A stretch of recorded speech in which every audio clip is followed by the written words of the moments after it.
After a woman leaves a briefcase at the airport terminal, a dumb limo driver and his dumb friend set out on a hilarious cross-country road trip to Aspen to return it.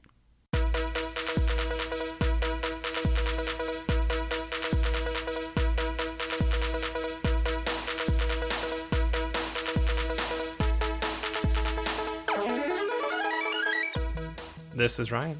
And this is Ashley. And this is Ruining Our Childhood, a nostalgic weekly podcast where a married couple rewatches and reviews our favorite 90s and 2000 movies to decide if they hold up to our adult standards. That is what we do here. After a week off, we're back at it. Yeah. We didn't have a poll last week because, we still haven't done the movie.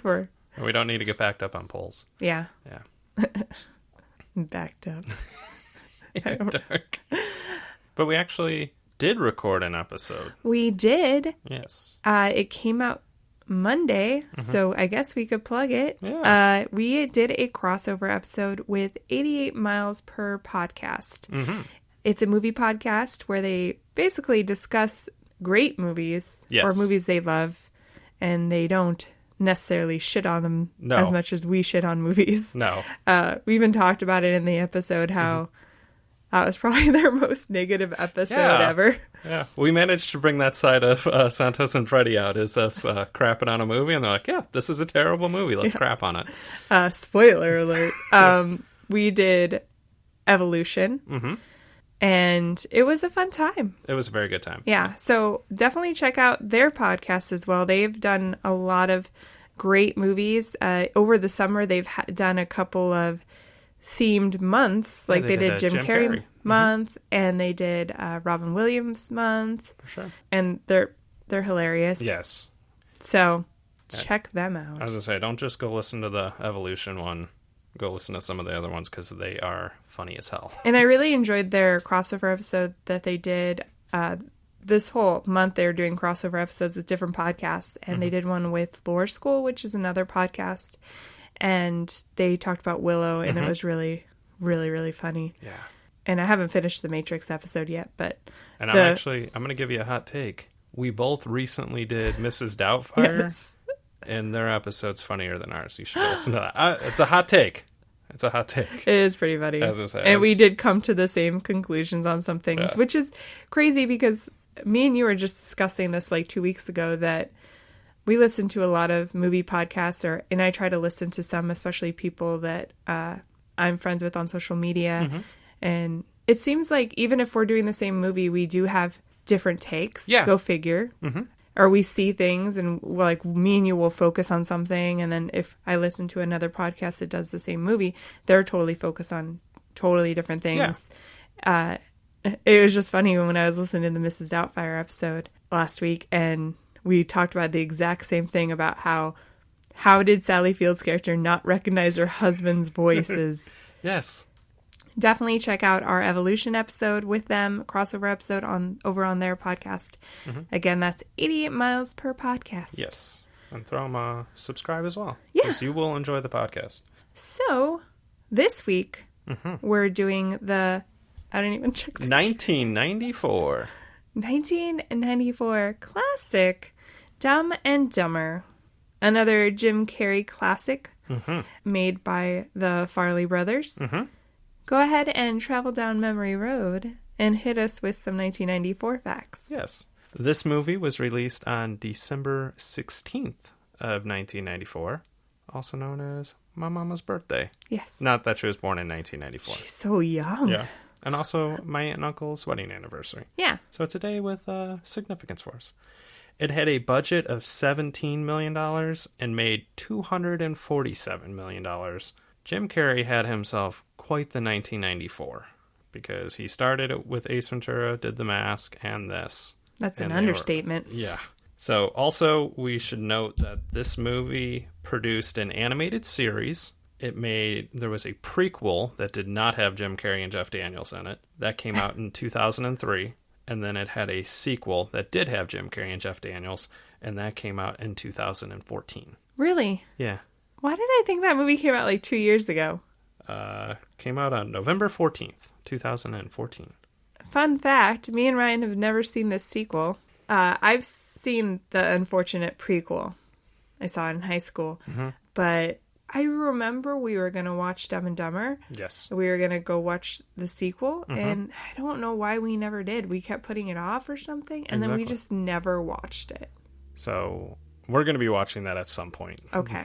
Not for the podcast, just for our enjoyment. I hope there's somebody like, you call yourselves movie buffs. Not only movie buffs, but it has been stated on here many a times, I idolized Jim Carrey as a child. So, and you love this movie. Yes. Back to our 1994 facts. Sure, go ahead. Some popular TV shows from 1994 were Seinfeld, ER, and Home Improvement, and also Grace Under Fire was the number 4 show of that year. What? No. So we're going to go ahead and just leave that out there, and that applies to one person. Popular songs, from August 27th of 1994 to December 2nd, it was Boyz II Men, I'll Make Love to You. And then on December 3rd, Boyz II Men, On Bended Knee became the number 1 song. So 1994 was also a good year for Boyz II Men. So that On Bended Knee was the number 1 song the week the movie came out. And another popular song was In Camo's Here Come the Hop Stepper. I'm going to have to search that one. Once you hear it, you'll be like, okay, I remember it. Was it like a reggae sound? It's a little bit of a reggae hip-hop song. Okay. Yeah. Then I might know. I was going to say. I'm still going to look it up. Popular movies. Forrest Gump, The Lion King, and True Lies. Also, this was the number 6 movie for the year. Oh, nice. Yeah. You did that one time. I think it was... I can't remember which one it was, but it was one of the ones I have episode notes for where we got sidetracked when we were talking about music, and then you never said the hit movies. I'm like, oh, well. Dumb and Dumber, what are your earliest memories from this movie? So I want to say when I saw Ace Ventura, they showed you a preview for The Mask. Okay. So I was like, isn't that the guy that's in this movie? Oh, went and saw The Mask. I want to say when I saw The Mask, they showed you a preview for Dumb and Dumber. Okay. And by that point, Jim Carrey was the bee's knees to this guy. So I know I saw it in theaters. I know my mom took me to go see it. I want to say there was a good time period where I saw every one of his movies in theaters from like Ace Ventura to probably Yes Man. Okay.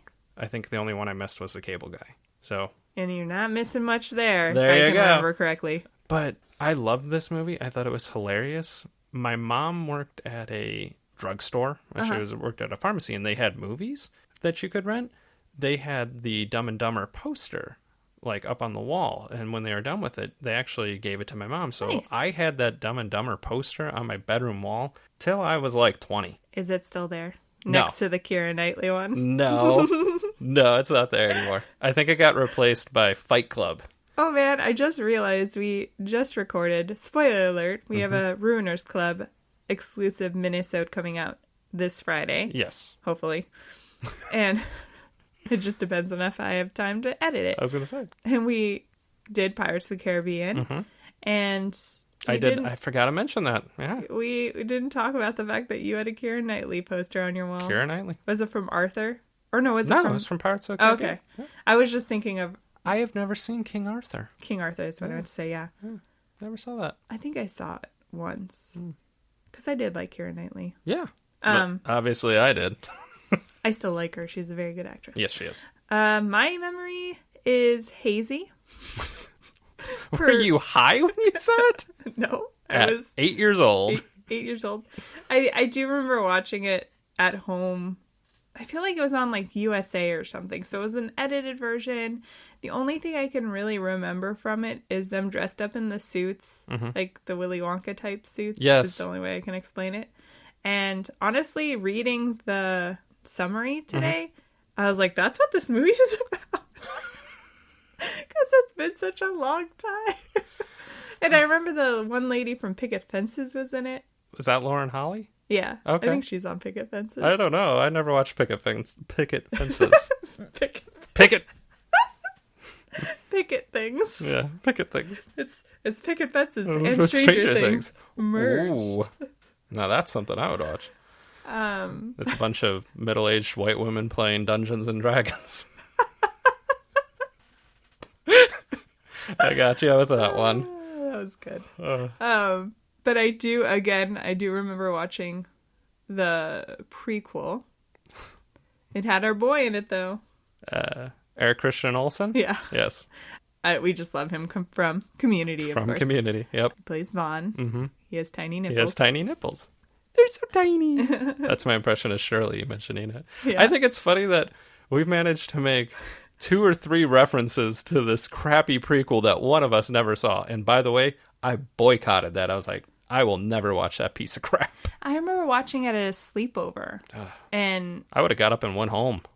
And then I was like, well, Shia LaBeouf's in it. Like, he has a small part in it. Mm-hmm. I don't know who the guy was that played the Jim Carrey part. Yeah, I don't know. Well, isn't Eric Christian Olsen the one that plays the Jim Carrey part? Oh, okay. The person that plays the other guy. The Jeff Daniels part. Harry. Yeah. Jim Carrey's Lloyd Christmas. Okay. I do remember there was these 2 kids on my baseball team like the year after this came out, and I remember my brother would call them Lloyd and Harry because they would just make boneheaded plays. Oh. So he constantly I was like, well, they're dumb. And they had like bad bowl cuts. So he was always, and the one had blonde hair, and then the other one had brown hair. He's like, were they friends? I mean, in the sense that we're all on the same baseball team. Oh, okay. But yeah, you'd always call them Lloyd and Harry. Jeez. Yeah. I remember my brother loved this movie, though. I don't honestly, it's like I remember things from it, like the stupid stuff that they do, but I didn't remember the plot at all. So I haven't seen this probably since 1995. Wow. Yeah. I saw it quite a bit growing up. I watched it a lot. I bet. And I remember quoting it a lot. I quoted all of his movies. Yeah. But it's not even funny lines that we would quote to each other. I remember when I worked at Walmart when I was like 17, me and the one guy in the pharmacy would always just go, big gulps, eh? That's all we would do. You do that. Yeah. All the time. Now you know where it comes from. Good times. So, do you think this 1994 classic, because I don't think I did that, holds up? I'm going to say yeah. Okay. Well, I know I'm going to laugh. I can't imagine me watching this movie, having it made the impression that it made on me as a child, and laughing my butt off as much as I did, and then watching it now and just being like, nope, it's not funny anymore. I'm sure there's going to be a couple parts that don't age well. Yeah. Because I feel like any movie made in the 90s, like, they weren't as politically conscious or politically correct consciousness about what they're saying and how this will age in 20 years or 25 years. So I think there's going to be some cringiness. But I think it's going to be really funny, and I'm going to laugh my butt off and enjoy it. Okay. I am going to agree, because I literally have no recollection of this movie, apparently. I'm just blown away by that. And I think the reason I'm going to agree is just because I feel like this is a beloved movie. And I can't... Having rewatched so many movies for this podcast, I think the ones that are really beloved that people... that are still like a cult classic, they hold up for a reason. And like kind of like Wayne's World, say, you know, like some of the stuff was dated, but all the jokes were still really hilarious and everything was still really funny, and it's a great movie. So I think it's going to be in that same sense. I'm hoping. Fingers crossed. So yes, I agree. I think you bring up a good point. It's a movie that's held in high regards. People, especially in our age group and maybe people that are a little bit older, they hold Jim Carrey mid-90s comedies in high regard. And Jim Carrey's probably hasn't done as much work the last 15 years. Yeah. I know he did like a TV show, but he's not knocking out 3 movies a year like he was at this point. No. And people still... That sounds exhausting. I feel like people still wish he would go back to making comedies like this. Yeah. So I'm very hopeful it's going to be funny. Awesome. Where can you stream this movie? You can stream it on the newer app, HBO Max. Ooh. And that's it. I mean, you can buy it and rent it on a lot of the platforms. Surprisingly, not everything, because usually you can buy and rent movies on like YouTube. They have the same thing that everybody has, like Amazon Prime and stuff, but they're not listed. So you can buy it on Amazon, Vudu, Fandango, Apple TV. Okay. Did I say Fandango? You said Vandango. We're looking for a little Fandango. Fandango. All right. So, I think it's Fandango, but... I don't know. It's around. Yeah. It exists. Yeah. But can you find the prequel? I don't know. Yeah, you can find it on the 99-cent bin. Where it belongs. I can't believe you've never seen it, though. I get it. I have standards, and that movie can go right to hell where it belongs. I can't even find it on the Just Watch. Let's keep it that way. Oh, here it is. Ugh. When Harry Met Lloyd. Ugh. It had Luis Guzman in it. Eugene Levy. Okay, I love Louis Guzman, and I do like Eugene Levy, but that is not going to convince me to watch this movie. Okay. You tried to do that to me. Ashley tried to get me to watch Magic Mike by going, it has Kevin Nash in it, Ryan. And I was like, I like Kevin Nash as much as an ex-pro wrestling fan. It was not very enough dark to watch movie. Magic Mike. Like, it had a plot. It wasn't just guys. I know it did. I know, like, it was well received. Yeah. But I'm like, I don't want to watch it just because Kevin Nash is in it. I'm sorry, your masculinity is so fragile because you can't see guys with their shirts off. And maybe a couple penises. But you do get to see Olivia Munn naked, so... That was another selling point you gave me. Good times. Anyway. We're going to go ahead and hit the... Pause. And go watch Dumb and Dumber. Okay, bye. Okay, bye. And we're back. We just finished watching Dumb and Dumber. And we're going to go ahead and break down our movie with our first category, Well, Hello There. Well, hello there. Where we talk about any cameos of famous or recognizable actors or actresses that we forgot were in the movie. And there was some. There were. Yeah. For sure. Who was the first person you saw? We talked about the leads in this movie, mostly about Jim Carrey, but the second lead is Jeff Daniels. Yes. Who plays Harry Dunn. Which I think I should point out in the first half of the episode, I called him Harry Doyle. Oh, did you? Yeah, and Harry Doyle is Bob Uecker's character in Major League. Oh, okay. So it's Harry Dunn. I was like, somebody might have caught it. Who knows? I don't recollect. And Jeff Daniels is from a lot of things. He's a very well-established actor. Yes. He was in The Newsroom. Yes. What else was he in, Ryan? Was it The Lookout, the movie with Jogo? Oh, yeah, maybe. That was a good one. Yeah. Arachnophobia, I believe, is the big one from my childhood. This was the first movie I think I ever saw him with. I think I might have seen Arachnophobia when I was a kid before this, but this is what I knew him from. And it blows me away that he has great comedic timing, and he's not a comedian at all. He's a great actor. Well, I think there's definitely actors and actresses that can do everything. They're just good at everything. It's like the people that are really good at hosting Saturday Night Live. Yeah. You realize John Hamm. Yeah. You realize like, oh, they're just good at everything. Yeah. And another one that we watched very recently that he was in was Pleasantville. Oh yeah, he was the diner owner. Yeah. It's a great movie. Yeah. He's I think such a underrated actor, and everything I've ever seen him in I've really enjoyed, but I have not seen him in a lot of things. Yeah. I really enjoyed The Newsroom. Yes, that was a really good show. I thought he was really good in it, so. Who was your first person? My first one was Lauren Holly, who we did mention prior. She was on Picket Fences. Yeah. She plays Mary Swanson, or Slappy Samsonite. And the other thing I remember her from was that movie Down Periscope with Kelsey Grammer. Okay. I don't know what that is. It was a comedy that came out probably just a couple years after this. He was like an admiral in the Navy, and they're trying to get rid of him, so they give him this real crappy old submarine, and he has to try to beat like the well-established good admiral in like a Navy games type of thing. Oh, that sounds familiar now that you say it. It was good. It was a funny movie. I liked it when I was a kid. I don't know that it's still good. But yeah. My next one was Karen Duffy, who plays J.P. Shea, I guess. She's one of the villains that are chasing after Harry and Lloyd, and she was from Blank Check. That's pretty much the only thing I recognized her from. Which, ironically, in Blank Check, her character name was Shay Stanley. Yeah. Yeah. Yeah, that was the only movie, but... I think she was a VJ on MTV. Okay. Too, but that's the main thing I remember her from was Blank Check. Yeah. I always liked that movie, too, when I was a kid. I'm surprised we've never done it for the podcast, but I feel like we watched it like 2 years ago because it was on like Hulu or something. Yeah. Because I love that movie too. I mean, Oh, a kid can buy his own mansion. That was the dream. yeah. That was the limo driver in that movie, I always thought was the guy from Drop Dead Fred. Without having really seen Drop Dead Fred, I thought they looked alike.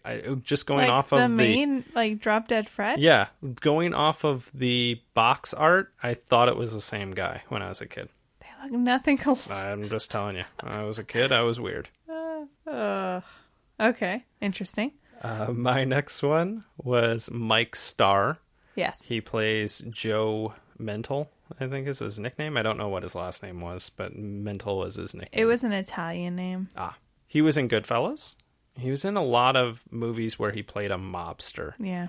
Most recently, the thing that I remember him from was he was in Kill the Irishman. Oh, okay. So I looked at his IMDb and I saw that he was on an episode of Unbreakable Kimmy Schmidt Ooh. and quite a few episodes of Chicago Fire. I know we watched Unbreakable Kimmy Schmidt. I don't know that I remember him jumping out at me. It was one episode. It might have not have been like a big part Yeah. or anything, but my next one is Connie Sawyer, who plays the elderly woman who robs Lloyd at the beginning of the movie. And she's been in a lot of things, mostly playing like old lady number 2. But she was in an episode of New Girl. I can't remember. I should have wrote down the episode because you'd probably remember. And she was also in When Harry Met Sally. She was one of the couples, like at the beginning of the movie, they're talking about what makes relationships last and stuff. And she was like a couple. And she's been in so many shows. No kidding. Yeah, just like bit parts, but That's crazy that she was on, like, because that is one that I for sure know what you're talking about is When Harry Met Sally. Yeah. And those little interviews at the beginning. So. and I thought she looked like, is it Estelle from the Golden Girls? Estelle Getty? Yeah. I thought she kind of looks very similar to her. And I was like, maybe I'm mistaking her for her. And I looked her up and I'm like, no, she's been in a bunch of things. She's passed away now, but Oh. I think. I I just always- make that up. It would Makes make sense sense. because she was elderly when this was made and it came out 26 years ago. Yeah. So. But she was in an episode of New Girl, so. But so was the rapping granny from Wedding Singer, and she lived to be 103. She was like 98 when she was on New Girl. That's true. I'm going to Just just insane. look real quick. I don't want to say somebody's dead when they're not dead. Yeah, that's Yeah, she passed away in January 2018 at the age of 105. holy crap. Yeah. Wow. Who was your next one? My next one is Cam Neely. You probably have no clue who Cam Neely is. He was a professional hockey player. He played for the Vancouver Canucks and the Boston Bruins, and he plays Seabass. Oh, Yeah. Seabass. Seabass Interesting. is going to buy you lunch over there. Yeah. And I even did the point to me like I'm Seabass. My next one was Harland Williams has a cameo, and I guess that this is actually his film debut. Really? Yeah. And he's from Rocket Man, Half Baked, Employee of the Month. Mm-hmm. Those are the movies I know him from. I had another one. He's in Down Periscope. Oh, Because I mentioned it earlier. I was like, I just thought of a movie he was in. I always loved Harlan Williams growing Yeah. up. Rocket Man is that might be one we might have to do for the podcast. it was a first date movie for me in Ooh. 6th grade. Ooh. Yeah. I held hands. Uh-oh. Did you slow it down, Ashley? Yeah, and he had a slightly funny cameo. Not Yeah. slightly, it's funny. As I said, it's a good Yeah. cameo. My next one is Charles Rocket. Okay. He plays Nicholas Andre in this movie. I had to remind Ashley where she knew him from. I know. He is the dad in Hocus Pocus. Yes. And he was also on Saturday Night Live in the mid, I believe, 80s. And he was the Weekend Update anchor. Guy. Yeah, got himself fired. You were telling me that. Yeah. I didn't know that until Yeah. you told me. Mm-hmm. My next one is Terry Garr. She plays Helen, Mary's stepmother. My notes did not make sense for a second. And she's from Young Frankenstein. Okay. She plays Inga. Okay. It's like a main part in Young Frankenstein. And she was in Tootsie, but I recognized her from Young Frankenstein. I have never seen Young Frankenstein. Oh, Yeah. I've heard of it. Mel Brooks. yeah. Yeah. Oh, Ryan. My next one is a cameo by the directors. The Farrelly brothers play waiters at a restaurant in Lloyd's kind of daydream that he has when he's driving and when he's kind of going on dates with Mary and stuff. Yeah, it's a very, very long daydream. Yes, a very long one. But Jim Carrey gets to beat them up. Yeah. And they recently won Academy Awards, which is crazy to think that the guys who made this movie are Academy Award winners. Yeah. The next one I saw was Zen Gesner. He plays a detective that was investigating Joe's death at that restaurant, Dante's Inferno. Mm-hmm.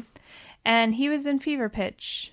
He played one of the husbands of the group of ladies of like Drew Barrymore's friends. Uh-huh. And he was also in The Ringer and also what appears to be a very bad 90s Adventures of Sinbad, where he played Sinbad. Wow. He's very white. Yes, he is. But he's, fun fact, he's married to the Farrelly brothers' sister. Well, now we know how he got in this movie. When he came on screen, I was like, that guy looks really familiar. And the minute you said Fever Pitch, I was like, okay, I definitely can place him now. Is a movie we did for the podcast in February. Available in the archives. Yeah. Or just on our feed. Yeah. People are going to be like, where are these archives you're talking about? The archived episodes. Previous episodes. I have just one more. Oh, sure. And it is Mike Watkiss, who is an actual news reporter. He is the reporter on the clip from A Current Affair that they play, where they're talking about how these jerks sold a blind kid a dead parrot. And Mike Watkiss was a news reporter at one of our local TV stations for the whole time I've lived here. Oh, nice. Yeah. I vaguely remembered him. He always did the wildfire coverage, it seemed like. I did have one more. It's Fred Stoller. He played the anxious man at the phone booth that Joe headbutts through the door. Uh-huh. I can't figure out where I'm remembering him from, but he's literally been in so many things. But he was on Sabrina the Teenage Witch and just a bunch of shows. But I need to like sit here and look at his IMDb because I'm like, there's something I remember where he was like really, really monotone. Yeah. And he's like, almost like a Ben Stein type. Yeah. I'm glad you could find his name because I couldn't figure out who he was. And I now want to look it up. I don't know if maybe it's just I know him from this. No, he's on, like his IMDb is crazy long. Okay. But I cannot figure it out. I'm like, I'm going to find it, after we stop recording. Mm-hmm. I'll look through his IMDb. Yes. But that's all I had. Okay. There's, a good amount. Yeah. Not too many, but not too little.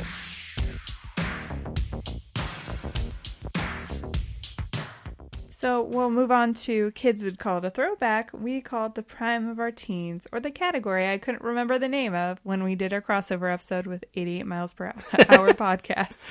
I was like, That is funny. I always have notes in front of me so I can kind of see it, and then I'm like, I know how to say it. I've said it 1,000 times, but I was proud of myself for remembering like the awards? exact namers for our awards because I was like, I always read it. Yeah. So luckily I actually remembered it. Yeah. Because I have a terrible memory. Yeah, you do. Yeah. But anyway, this category we talk about fashion and dated references and offensive jokes, and there were some. Yes, there was. Let's talk about the fashion first. Ease into it, if you will. I think the first thing you notice, and I even remember, is Jim Carrey's haircut. Yes. It is a real bad, like, bowl cut. But then also, it shouldn't be understated how bad Harry's haircut is. It's like, it's funny to me because Lloyd's haircut is bad, but every time Harry was on screen, I just wanted to, like, can I just brush your hair back? It's like, it bothered me how disheveled it was. Mm-hmm. But I did like the scene where they realize the money is in that suitcase and they start blowing it basically, and they're getting makeovers and their hair looks all nice, and then they like look at each other and then they just immediately change it back, especially Jim Carrey's. It was like nice and coiffed up a little. I'm like, he looks really handsome, and then he's like, nope, gotta get back down. Let's get rid of that. I put this under the fashion choices, but Seabass the trucker, when he's first walking over to them, because Harry throws a whole salt bottle over his shoulder and hits their table. He's wearing a Wine-'em, Dine-'em, and 69'em trucker hat, which is just amazing. That would go in that category of things that I had no clue what that meant when I was 10 years old and I saw this movie. I don't know if I would understand it at all. Like, what's Wine-'em mean? Yeah. What's Dine-'em mean? What's 69'em? 69'em? Yeah. My next one is, you kind of mentioned it with Connie Sawyer robbing Jim Carrey. The cowboy hat that he is wearing, because he went to the convenience store to get the essentials because they don't have any money. By the way, the essentials was beer. And he comes out with a case of beer. He has a plastic pinwheel. Yeah. This cowboy hat that's about 3 feet high. What makes it funny is that Harry is like, we don't have a lot of money, just get the essentials. He's like, oh, who do you think I am? And then literally cut to him walking down the street. And he stops to buy, it wasn't a newspaper, I realized. He's buying Rhode Island Sluts magazine. Yeah. Yeah. Which, did porn magazines used to have like boxes like that? I don't know, because I'm thinking, how do they prevent a child from buying that? Right. Your dad's like, hey, take 50 cents and go to the corner and get the newspaper. He comes back with Rhode Island Sluts, and his dad's he can't read. Good job. Yeah. The only other thing I really had in this category was that the villains, JP and Joe, have the shittiest pleather coats. Yes, they do. It's like they got it out of Villains magazine. Henchman Weekly. Yeah. In the back, they have a catalog, and they're like, get this crappy pleather jacket. It's $39.99. Yeah. Make sure it's oversized. Yeah. Did you have anything else? Yeah. We mentioned it briefly, and I think it's probably more iconic than anything, was the tuxedos they wear when they go to the gala. And they have top hats and canes. Yes. And they ham it up, and I know for sure there was kids that I went to prom with, that went to prom wearing those stupid tuxedos, and I'm pretty sure there's probably kids still doing that. Maybe. Like, look at Joey and Jimmy wearing the Dumb and Dumber tux. And then there was some good neon colored ski suits. Yeah, for sure. And lastly, the last thing I had was the scene where Harry has his tongue stuck to the pole. Right. And they kind of just pan like there's some bystanders watching. Mm-hmm. And there's a kid with a nice mullet bowl cut hybrid. Yes, that we both picked up on. Yes. That was my naming of it. Yes. I was going to say Ashley named it. And he was also wearing a Michigan sweater. So that kid's just trash. I'm from Ohio. We don't like Michigan. Okay. Yeah. Beautiful bowl cut. Yeah. Mullet. It was a good one. It was amazing. Did you want to move on to offensive jokes or dated references? Yes, I would like to. Oh, I'm totally leaving that. I hope you do. So, I think, surprisingly, there wasn't tons of super offensive jokes, but there was definitely a lot of, like, underlaying of being homophobic. And just the whole scene in the gas station bathroom was super dark, I thought. Because even if you take out of the equation that that Harry doesn't want to have sex with it ends up being Seabass. Lloyd. He was super rapey. Yeah, Lloyd. Sorry, I said Harry. Like, Seabass was super rapey. So I'm like, I don't know if they were insinuating that if you're in a bathroom and stuff happened in male bathrooms, like that they would be forceful, you know? Yeah, it was a really dark scene. And I did mention to you, and the other people listening don't know this, but we watched the unrated version, and I don't remember it being that graphic when I was a kid. Like, but with also, his pants down. And, it might have went over my head a little too. Yeah. But yeah, the unrated version, it seemed extra graphic from what I could remember. It was a very dark scene. It was, because then after the scene, because Harry ends up saving Lloyd, accidentally knocks out Seabass just by opening the door, and then he makes fun of him the whole time, and I'm like, he could have been sexually assaulted in there. Yeah, he was about to get sexually assaulted, and you're like, why are you in there with the guy with his pants down? Haha, you're gay. Yeah. It wasn't great. No. For me, the whole idea that Lloyd sells a deceased bird to a blind child for $25, that's kind of disturbing. Yeah. But when he tells him it, and Harry's like, Lloyd, it doesn't have a head. And he's like, Harry, I took care of it. And he just taped the head on. And it's just stroking it. I just thought it was a real quiet bird. God. Yeah. No, that was pretty bad. Mm-hmm.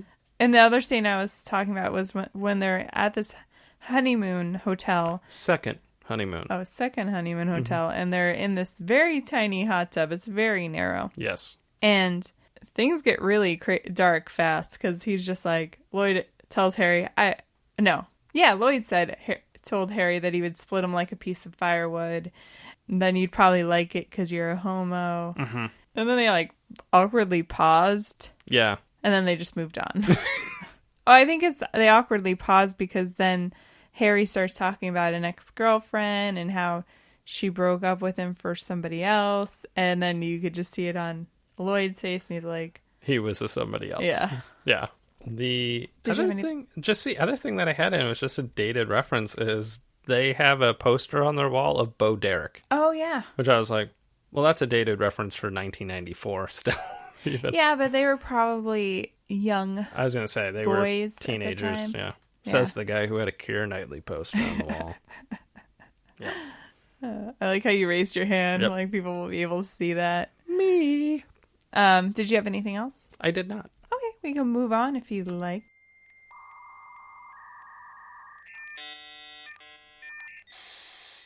Our next category, we're going to go ahead and go make some phone calls from a payphone and talk about some technology.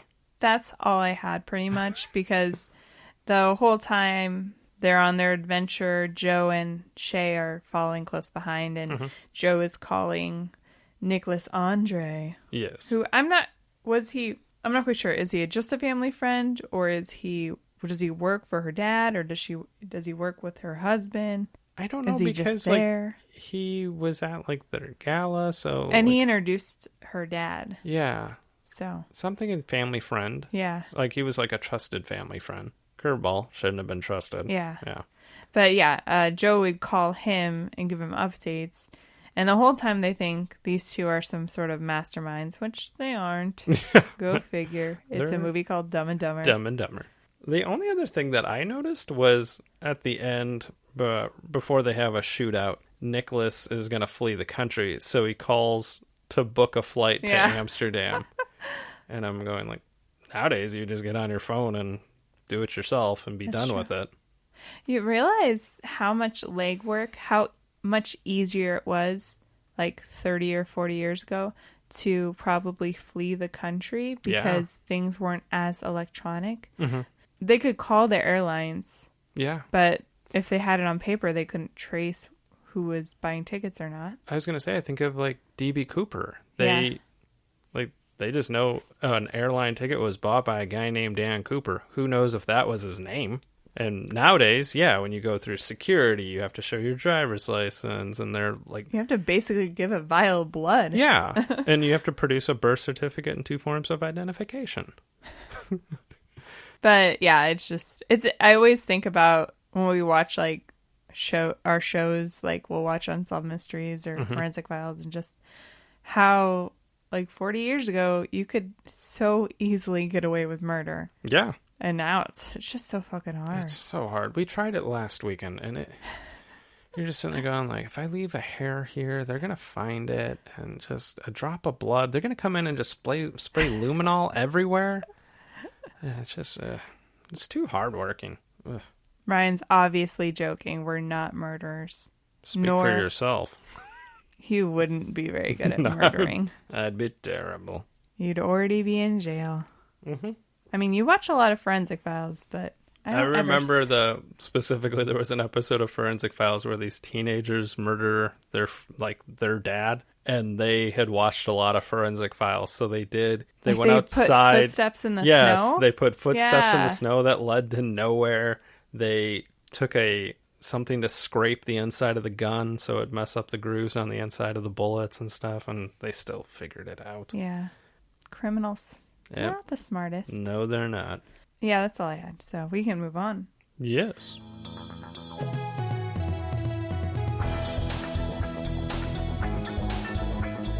The next category is called Is It Even Good? Where we talk about the plot and plot holes. And we name our funniest and cringiest moments of the movie.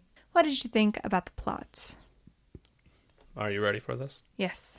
Not believable. I disagree. I think it was believable in the sense that these two idiots would literally drop everything to follow a beautiful woman across country to return her suitcase in hopes that she'll fall in love with them. Yes. And help them move up the social scale, I believe was one of the things they said. I think that's the way it works, is because they're so dumb. I guess when you put it like that, because I know also they both just lost their jobs. Yes. So they have nothing going for them. Right. So did they really have stuff going for them before? Well, they had a plan. They were saving up money to open up I Got Worms. Oh, yeah. And so they did have a plan, but they had the right recipe and timing to take this adventure. Right. Which happens a lot in movies. I was going to say, it is far-fetched to me, though. And if you want to move on to plot holes... Of course. We talked about earlier, they spent their last few dollars trying to buy beer and pinwheels and cowboy hats, and they have no money. So Lloyd sells a dead parrot and some baseball cards and marbles to a blind kid for $25. So $25 is supposed to get you from Rhode Island to Aspen, and they stop and get a meal, which they did get sea bass to pay for. That's true. But you're still going to need gas, and they stopped at that second honeymoon inn. $25. I know gas wasn't as much as it is now, but even if it was $1 a gallon, they're driving a van. That's probably a gas guzzler. That's true. They didn't upgrade until they got that mini bike in like Nebraska.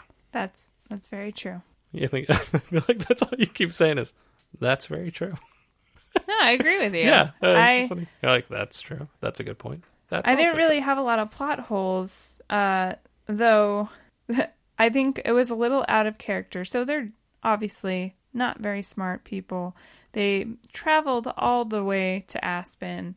They're at the gala, and Lloyd sees Mary, and Harry's like, "Go talk to her," and he's like, "Okay," and then he chickened out, and he's like, "What if she thinks I'm a stalker?" And I'm like, "That's the smartest thing you've said this whole movie," and that seems way out of character. Yeah, because he's dumb, and he has this just. They don't really ever think about the consequences of anything that they do. Mm-mm. So the fact that he was going, what if she thinks I did travel all this way and she thinks I'm a stalker? And I was just like, that's not believable. Yeah. It's not something you would say. He'd probably been like, okay, I'm going to go talk to her because we're in love because she talked to me. Like literally there's a line and he's like, she actually talked to me. He's like, whoa, that's big. Yeah. I had one other one. It's not really a plot hole. It just didn't make sense. We talked about when they stop at the truck stop and Lloyd runs into sea bass. Just before they stop, they show a scene, just a brief highway sign that says 25 miles to the Colorado border. Then you have that whole scene where they get gas and they have the incident in the bathroom. They get back out on the road and are driving again. They show a sign that says 3 miles to the Colorado border, and they're like, we should pull over and switch drivers. So in 22 miles, you made that decision. Yeah. Why don't you guys switch back there, you idiots? Because Harry said he didn't have the energy to start a new state. That's what he said. But I'm just saying, I'm like, you knew you were 25 miles from the border. Just switch back there, you idiots. It's funny to me because I feel like we're saying all these plot holes, and I think this is one of those movies where I'm like, you can just reason away that they're just idiots. Whereas in other movies, you have to go, well, no, they're really smart. They should have known this. Yeah. Whereas like in this movie, you're like, no, they're idiots. Of course they didn't know this. But I get what you're saying, though. I get what you're saying, too. Like, you literally can reason any plot hole in this movie with, they're morons. Yeah. So, okay. Did you have anything else, or did you want to let me know what your funniest line or moment was? I will let you know what my funniest was. I had written down 6. And there's ones that I caught as a child, like when he pulls up to a lady at the very beginning of the movie, Lloyd does, and he goes into the back of the limo and acts like he's the passenger, and he's like, "That's a lovely accent you have. New Jersey?" And she's like, "No, Austria." And he's like, "Well, good night, mate." And when I was a kid, I didn't pick up that she doesn't say Australia. And that Austria is a totally different country is not very close to Australia. But I'll go with one that I did not get as a child, and that is they're driving and they're talking about betting, and Harry's like, "I'm not a betting person." And Lloyd goes, "I bet you I can get you into gambling by the end of the day." And he goes, "I bet you can." He's like, "I'll give you 5-1 odds." He's like, "No." He's like, 10-1. And he's like, "Deal." And Lloyd just keeps going, "I don't know how I'm going to get you, but I'm going to get you." And Harry's like, "Nuh-uh, nuh-uh." It's just like, it's fucking brilliant comedy right there. Yeah, no, I love that part. I definitely put that as one of them. Mm-hmm. I think mine was just something really simple, but it was when they were driving and Lloyd had to pee, and it's after they ditch their check with Seabass at the diner, and he's peeing in all these bottles, and so Harry's driving, he's got all these bottles in his hands, and they're speeding, so the cop, Harlan Williams' character, tries to pull them over, and he's like saying, "Pull over," and Harry's like, "No, it's a cardigan, but thank you for noticing." I love that. That actually segues perfectly into my cringiest moment. Okay. Because now that they're pulled over, the cop sees the open beer bottles and he's like, "Why don't you give me one of," I believe he's like, "Grandma's cough medicine?" Yeah. And he takes a big swig of the pea beer and he just starts like going, and then he's like, "Get out of here." And he just is throwing up on the side of the road. Yeah. So I was like, oh, that's pretty gross. I had a couple, but I think when they are in the diner and Seabass walks up to them and just spits in Harry's burger, that's just, that was super gross. And then I just put like the whole bathroom scene with him, with Seabass and Lloyd as really cringy for multiple reasons. There was quite a few things to choose from. There's times where I feel like I'm scraping the bottom of the barrel for a cringy moment. Yeah. But not on this movie. No, because there was the scene where they're riding on the motorcycle into Aspen and Harry has to pee. Yeah. And he just and Lloyd's like, "It's so warm." And then when they get stop in Aspen, he's like stuck to his back. Yeah. I even put when Joe kills Petey. Yeah. Because the sound, and it was just gross. Yeah. And the fact that it's off screen, so you don't really know what he's doing. I just assumed that he broke the bird's neck. Mm-hmm. But then when they come home and they're like, "Oh my God, Petey's dead." And he's like, his head fell off. And he's like, "Well, he was getting old." Oh, God. I do have some additional notes. Go ahead. Hit me with them. At the very beginning, Harry's driving his Mutt Cuts van. Yeah. And there's like a dispatch center. They're like, they message him on a CB radio, like, "Are you almost at this blah, blah, blah?" And I'm like, "You're a mobile dog groomer and you guys have a dispatch center?" Yeah. I thought that was interesting. I wondered because that made it seem like he worked for a company. Mm-hmm. But then when he gets let go, or like he delivers the dogs, and he talks about how like that business didn't work out, and that he transformed his own car. So I was like, is it your business or is it a business you're working for and they forced you to customize your own car? Yeah. That confused me a little bit, but yeah. I just in this era that we're in 2020, like everything, the first instance that Lloyd meets Mary, and it doesn't come off creepy because he's also so dumb that it comes off like he doesn't know better in a way. But it's just when he asks for a hug. Yeah. And she's just doing that like, "I gotta be nice." Mm-hmm. In 2020, that lady would have been like, "Fuck off." Nah, okay, bro. bye. Nah, bro. We're not hugging it out. I don't know you. And it's inappropriate on so many levels. First of all, you're working for me, technically. Mm-hmm. I've never hugged my limo driver. You have so many limo drivers. I've had a few. Yeah. Yeah. The part where Karen Duffy and Mental show up outside his apartment and they're like knocking on the door and they look through the people and there's like, one of them has a gun. And he's like, did you pay the gas bill? And he's like, you idiot. They think it's the gas company coming to collect. They have a gun and they're going to collect. Yeah. They're so dumb. This movie is so appropriately named. Yes. Right? I guess you could call it a plot hole, but at the gala, it's to save the snow owls. Mm-hmm. And the snow owls are so fake looking. Yeah. And they look like bad animatronics. Yeah. Yeah. Really bad. Mm. So that was pretty much all I had about that. But another one that I have is Lloyd is at this bar to meet Mary.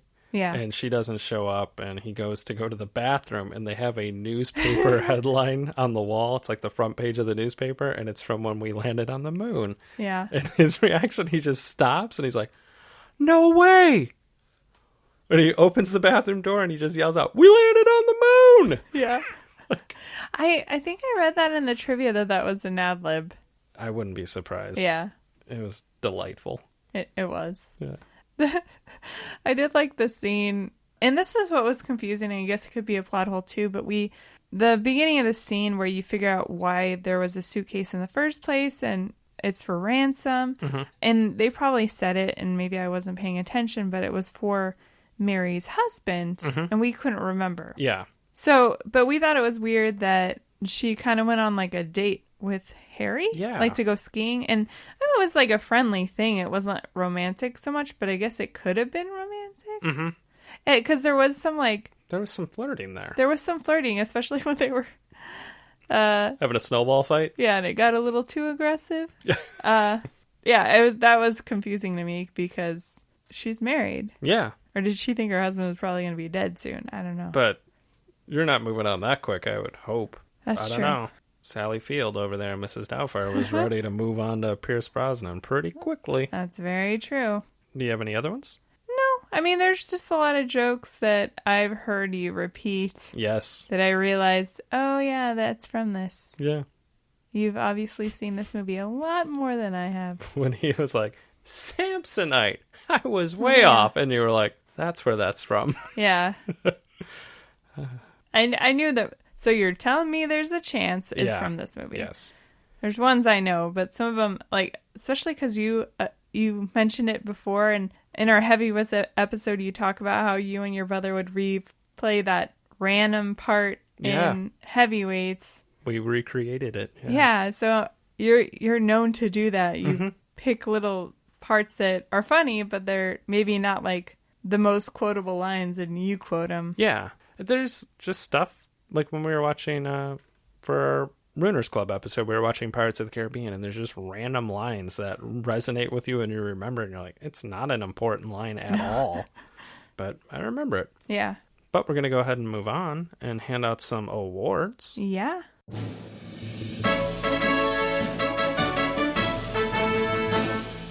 As always, on Ruining Our Childhood, it is award season. We give out 2 awards every week, the first of which is a valedictorian to the Nicolas Cage Online School of Bad Acting. Whom did you give your award to? I liked most of the cast, so I had a hard time picking, but I actually picked Mike Starr. Okay. Because I just felt like he was doing like a generic gangster impression, which I get. He probably gets typecast a lot because he is a larger Italian type man. Yes. But I just felt like he kind of phoned it in, and I didn't think he was bad. Yeah. And I thought he was really good in the scene where he dies. Yeah, that wasn't bad. And he's supposed to have, eaten this really hot pepper, and he has an ulcer. And the facial expressions he was making and the shaking he was doing, I was like, wow, that way to bring it, bro. Yeah, that's true. But I also agree with you that it was, I thought everyone did a pretty good job. I gave mine to Lauren Holly. Okay. Really, the only reason that I gave it to her is the last scene where not the last scene of the movie, but towards the end where they have a shootout. She doesn't know that Harry has a bulletproof vest on, and Harry, by all accounts, it looks like just got shot. And I don't think her reaction matched, I just watched someone get murdered. Like, she's who I was friendly with. Yeah, she's a little upset, but she's also not that scared. Whereas Jim Carrey is freaking out and bawling his eyes out. It's his best Because I know friend. it is his best friend. Even if I don't know you, I just watched you get shot, I'm going to be a little freaked out. I mean, it's just traumatizing for you Yeah. as a person. So, yeah. No, that's a good reason. But I did feel like I was being a little nitpicky because I don't think she was even that bad in the movie. I thought it was, No. for a kind of a slapsticky comedy movie, really good acting. I totally, first of all, again, probably saw this movie once 20 years ago. I always assumed that they got the girl in the end because that's how all of those movies play out. Yes. And in this one, I mean, we've seen movies on our podcast where some of the characters are almost just as dumb as these characters and they get the girl. Yep. And so, honestly, it kind of gave it more realism that they were never going to get the girl because she's married. And they don't even get a happy ending. No. I get yes, they get... But, well, I'm saying, like, they're walking home. Yeah. They're alive. They're alive. I guess that is the happy ending for the Yeah. two of them. They could have gotten killed. Yeah. Do you want to hit the next award? Mm-hmm. The next award is the Thomas J. Hanks Award for Exceptional Acting. Who did you give yours to? I bet you if I gave you 3 guesses, you'd get it. Jim Carrey as Lloyd Christmas. Not only do I feel like he has all the funniest parts, and that's not to say Jeff Daniels isn't funny and a good actor, because we talked about how we like him a lot. But I also like the scenes where he gets a little more serious. They try to cheese it up a little bit with some of the music they're playing during some of these scenes, but specifically at the beginning where he's like, he wants to go to Colorado to try to start over. I forget what the line he says about, like, basically he wants his life. He's sick of not mattering and he wants to, like, have his life mean something or something to that effect. And I thought he does a really good job of delivering the attempts at a serious moment in this movie. And I thought he was really good. No, I agree with that, especially in that scene, because I was like, this is the scene you should know. Like, he was actually, like, a legit actor. And I know throughout his career, he's done some, like, more indie picks and dramas and stuff, and he's always been well received. Yes. So, but I'm like, at this point, he's basically known as the funny Pet Detective, The Mask. But that scene, it was, I mean, they played it up after when he just started wailing even bigger and bigger, but which was funny. Yes. I actually gave mine to Jeff Daniels. I feel like Lloyd's jokes were a little, while probably the funnier ones, especially when you're a kid, they were a little cheesier, where I felt like Jeff Daniels' jokes like kind of flew under the radar sometimes. And he had me cracking up a lot too. Oh, yeah. And I figured you were going to give it to Jim Carrey anyway. I figured. But to be honest with you, it's like you have to give it to both of them because I think the chemistry is there between them. It'd be hard to see this movie without one of them. Exactly. Like, just the simple things, like when they're in the hot tub and he's talking about the girl that broke up with him, and he's like, she said I wasn't a good listener or something. I wasn't really paying attention. Like, and then when he's hitting on the girl at the gas station who ends up being an FBI agent that's following them, she doesn't even have a name. It annoys me that they don't give these people names sometimes. Yeah. Like in Lethal Weapon, they never give, what's her face a name? The one that was from the Goonies? Oh, Mary Ellen Trainor. Yeah, like in the first movie, she's just police psychiatrist. Yes. And it's a person that has, like you said, the FBI agent in this movie, multiple lines. Yeah. We're not talking they're standing in the background. I'm pretty sure John Cho has a character name in Evolution, and he doesn't have a line. I think it was just Student. Okay. But I get what you're saying. He doesn't have a line. Yeah. So he shouldn't have a name. But when he's at the gas station, I digress, and he's talking to her and she's in her car and she's like, yeah, I need to stay away from accident-prone guys. And he's like, oh, yeah? And he leans on her side mirror and it just falls off. And then he lights himself on fire. I don't know. Like, I just felt like his jokes were a little more subtle, and I liked him. He was really, really good. And if you were I was going to ask you this question, but who do you think is dumb and dumber? Like, who do you think is dumber, basically? Ooh, I think Lloyd is far dumber than Harry. I agree. I feel like, because if you look at Lloyd makes a wrong turn on the interstate, he goes and trades a van for a motorbike. although Harry totally approved of that decision. But yeah. I agree too, just because I feel like also Harry definitely understood consequences a little better and even would sometimes think about those consequences before they were doing something. Not always, obviously, but when he got really upset when they did backtrack 4 hours in the trip. And then, I mean, it was very easy to, get him back on his side. But there's something else he did that I felt like he showed a little more reasoning than Lloyd has. But I think what blew me away was when I saw that Jim Carrey got paid $7 million for this movie because he had just come off of 2 very successful movies, so he was able to negotiate that.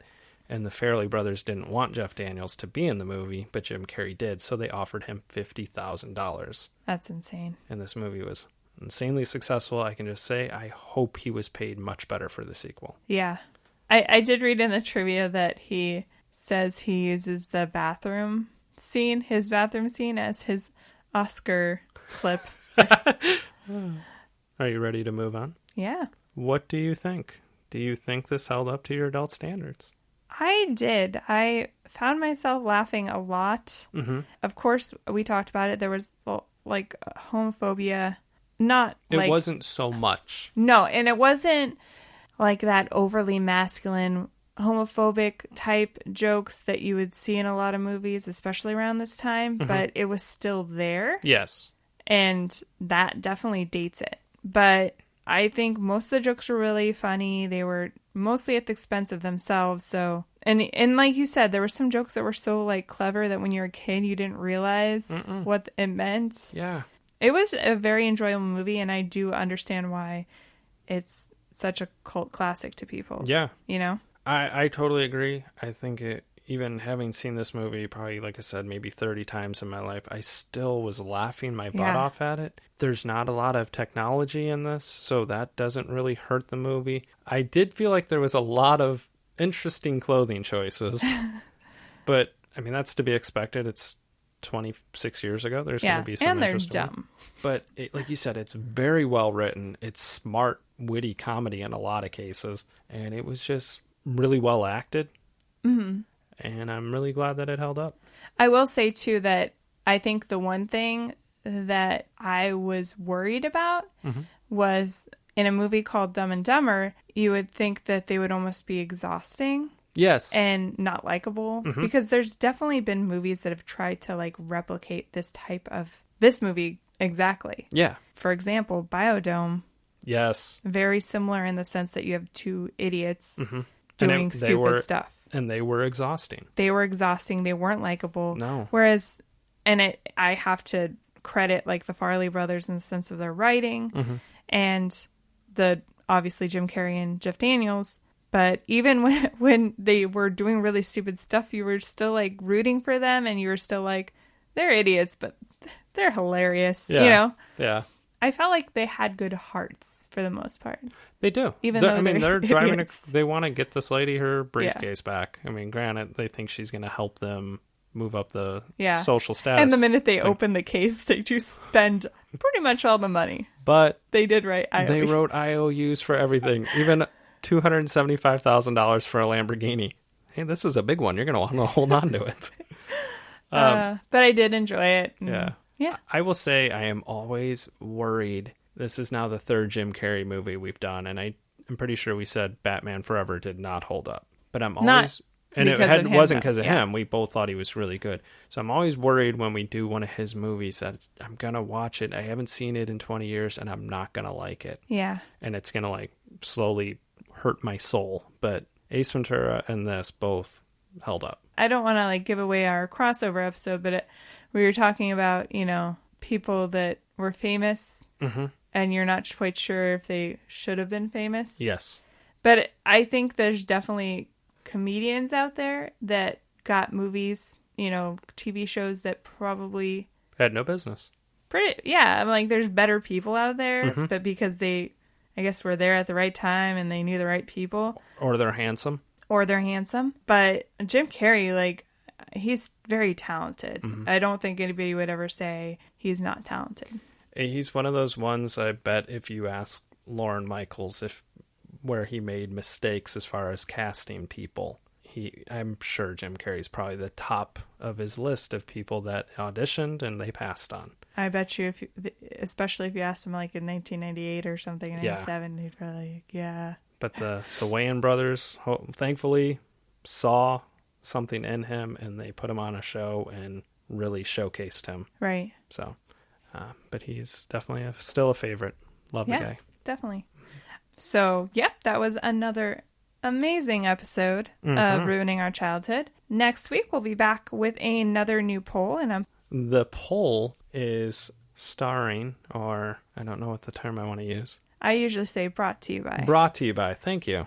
Our poll next week is brought to you by another one of our favorite actors, Mr. Bradley Pitt. Yeah. Yeah. That's true. Who is your pick? I picked the 2004, I believe, classic Mr. and Mrs. Smith. That is your pick. And I'm going to look up my movie's year because I can't remember. 1994? I feel like it's 93. I'm going in a slightly different direction. And you're right, 1994. With the 1994 classic Interview with the Vampire. Yes. Which is also, I know, a Tom Cruise movie. Yes. But Brad Pitt is a huge part in it. And he actually has top billing on IMDb. So Brad Pitt does? Yeah. Wow. I thought Tom Cruise would. You would think. Yeah. This movie literally ruined my childhood for like a good year because it scared the shit out of me. And I watched it too young. So, yeah, that's my pick. And I hope you guys pick it because I'm excited to watch it. Come on, guys. It's a good action movie. I don't know that we're ever going to do a lot of Brad Pitt movies because he doesn't do like a lot of comedies or action movies. He does a lot of dramas. So. And again, he wasn't in a lot of movies that I watched as a kid other than this one, which is not appropriate for a child. For me, Fight Club, which we would never do because I love that movie. Yeah. And the Ocean's movies would be the other ones that but like I said, we do love Brad. Yes. So. For sure. So definitely check out that poll on Wednesday. And vote for the one you like. Yeah. But just so you know, guys, my birthday was last week, and you guys didn't pick my movie. Yeah. It's so rude. They picked the good movie. They're both good. I know. I'm just kidding. Also, get over there and check out 88 Miles Per Hour podcast. Check out the crossover that we did. And then, like I said, check out some of their other episodes because they are funny as hell, and you will love it. Thanks for listening, and we'll talk to you, and you can't talk back, next week. Join the Ruiners Club. Also join the Ruiners Club. Pirates of the Caribbean, Curse of the Black Pearl, Friday. Yeah. All right. Bye. Bye.